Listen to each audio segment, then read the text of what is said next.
अस्तरच्या कपड्यावर design draw करून cutting करून घ्या आणि दोघे कपडे एकत्र ठेवून शिवून घ्या आणि फेविक्विक लावून एक्स्ट्रा पार्ट कापून टाका आणि लेस लावून घ्या।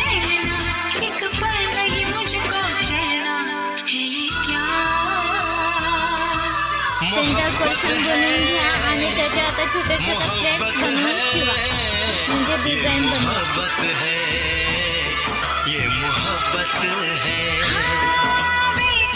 आणि छोटासा त्रिकोण बनवून डिझाईनच्या ठिकाणी ठेवून शिवून घ्या आणि मणी लावून घ्या आणि लटकन लावून घ्या। कशी वाटली बाजू डिझाईन? सबस्क्राईब करायला विसरू नका, कमेंट करून सांगा कशी वाटली।